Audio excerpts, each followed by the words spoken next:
The EFF's leader, Julius Malema, with us here on the Modise network. And just before the break, you mentioned Minister Mokonyane. And it's not the first time, actually, that you say what you say about her, that she should be removed from her position. What is it, from your point of view, about her that makes you feel so strongly? And as you said, you know, for now, you can pause with Minister Batabile Dlamini, but that the president must take action against Nomvula Mokonyane.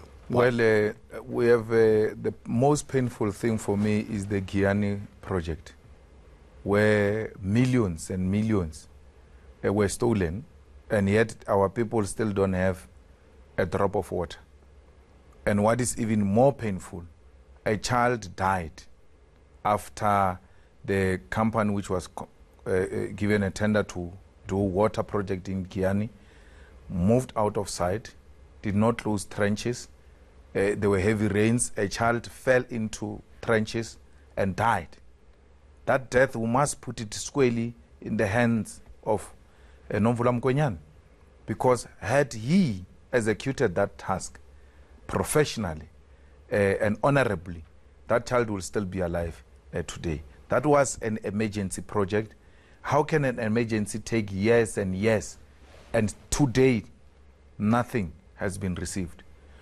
Now we hear of frozen chickens and how he has been running activities of Busasa. When they wanted things done, she was a point man to attend to Busasa's activities. You cannot have such people in a so-called clean government. You can't clean with such people. And they say, no, the president is being strategic and diplomatic. He knows he must bring all factions together and all that.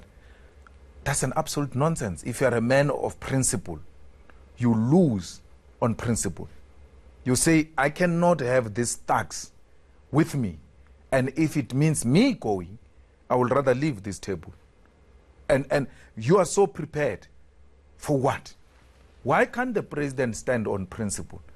Those that stand on principle, history will obviously absolve them. The president must fall on principle if he's indeed a principled man. But clearly he's not. He's got Batabile Dlamini there. He himself lies to parliament. In trying to self-correct, he lies again. His son says, I don't have any contract with Busasa. Busasa says, we don't have a contract with the son of the president. And then the president says, no, Watson donated money to the foundation. Watson says, what donation? I've never donated money. But you know, now, this son of Cyril that looks like Kulubuse is behaving like Kulubuse as well. But here's the point now. Where Cyril has got his own Kulubuse. We had a Zuma Kulubuse, we have another Kulubuse here. But then, in the media, as you know, and you've got issues with certain members of the media, right? The view is held that Julius Malema is the last person to be pronouncing on these things, because he has got issues with VBS, for instance, with Adriano Mazzotti. And then people turn around and say, but is there any politician that can be trusted in this country? And why would you trust Juju when it comes to these matters? Because he has got matters to deal with. How do you explain yourself? I said to a journalist yesterday in a press conference, very senior journalist, I said, show me in the report, Motau report, Terry's report, Advocate Terry's report, show me where they say EFF, Julius Malema, Floyd Shivambu or Dalimpofu. Show me in the report. No one has ever mentioned us in the report. Then I say, okay, let's be fair to you. Let's put the report aside. Bring the attachment. Show me in the attachments where they say EFF, Julius Malema, or Floyd Shivambu or Dalimpofu. No way. So where do you think the assumption comes from? The assumption the is speculation. The assumption is to discredit the EFF and silence it as the only viable alternative without these scandals. The EFF is not in VBS. The EFF is not in the Guptas. The EFF is not in Busasa. No one. Look at Agrees. I said to her, do like Agrees is doing. Open your bag and say, here. They couldn't. From October, 4 months now. It was, an orchestrated type of a campaign to try and delegitimize the EFF. And we've risen above that because we have nothing to hide. We never stole any money from VBS. We never stole any money from the poor. They are trying to paint us with the rest of them, yet we still emerge victorious because we cannot, be accused of those things. That which I said to a journalist that show me in the report, Cyril can't do that. Now, Nomvula can't do that. Yes, and we're talking about these highly publicized cases, Absolutely. and we're still going to hear more from in that sense. Yes. But I'm told that there's the amount of looting, and in any event, the Auditor General has attested to the fact that's taking place at municipal level is very shocking, and the evidence of it is lack of service delivery, water being chief amongst them. Yes. What is your view or your sense of state of affairs at local government level? Well, when we took the metros from the ANC, it was precisely that we ought to stop the rot. And we gave the metros to the DA. And we said, run these metros because we are tired of the stealing that is taking place in these municipalities. And look at Johannesburg. We are more than satisfied. There was an attempt to link us to some tender because a white company lost a tender, and they said it was EFF. General Sibia, Joburg municipality investigated, came back and said, there's nothing. They tried to link us to Let Africa in Tshwane and said, we are part of. We said, feel free. We are not in the administration. The administration is run by the DA. Let the DA investigate. The DA will be so happy to release anything that links the EFF. There's nothing like that. That's why we continue to speak up against corruption like we are doing, because we're not living in a glass house. We're not scared that tomorrow there will be something on our face. The attempt was on VBS to a point where DA even ran an advert of SMSs and automatic telephones. When you answer, did you know the EFF looted VBS money?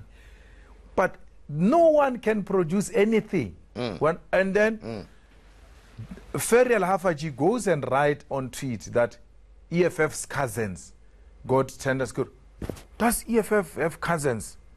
Because the only party that I know which has got cousins is ANC. Its cousin is Communist Party and COSATU. We don't have cousins. So she has to explain who are the EFF's cousins. She doesn't even say Malema's cousin or Floyd. The way she's so disparate to link the EFF, she says EFF's cousins. So who are the EFF's cousins? Let's look across the border. Yes. Zimbabwe recently has, well, even now as we speak, they are going through serious difficulties, and they've been in that difficult situation for a while. And we saw a clampdown on the citizens when they rose up against the fuel price increases. What do you think South Africa should have done or could do, even at this moment, to help stabilize the situation there? You know, when President Mnangagwa won, I spoke to him when there was an element of violence.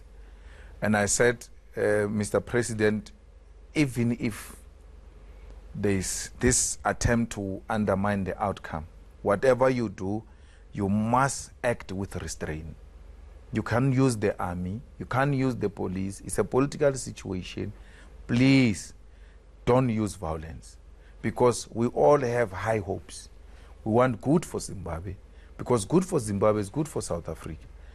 I communicated the same message to President Nelson Chamisa. I said, a good president, even if you won, let me say for a second you won and you were robbed. For the sake of the lives of the people of Zimbabwe, accept defeat. Let go of it. They will never rob you permanently. So let's go to the ground. Be a statesman. Accept. And then go to the ground. You must win so decisively that even if they want to cheat in future, they won't succeed.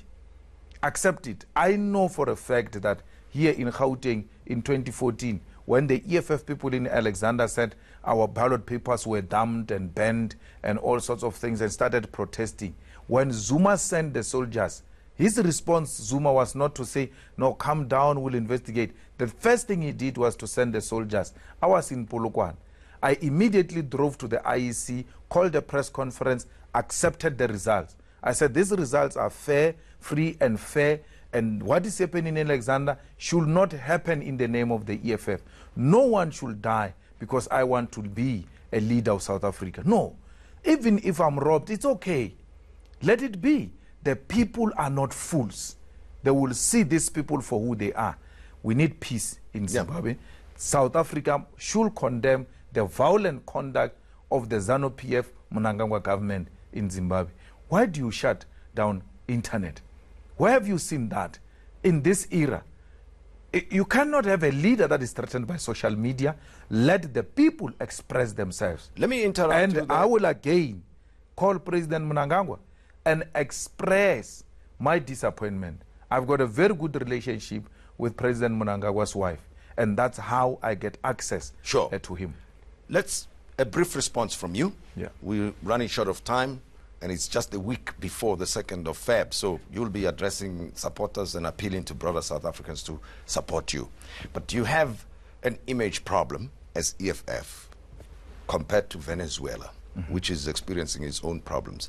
How are you going to persuade South Africa that you are not like the Venezuelan authorities, one, and two, given that you are a smaller party, if you increase your support, who are you likely to go into coalition with post the elections?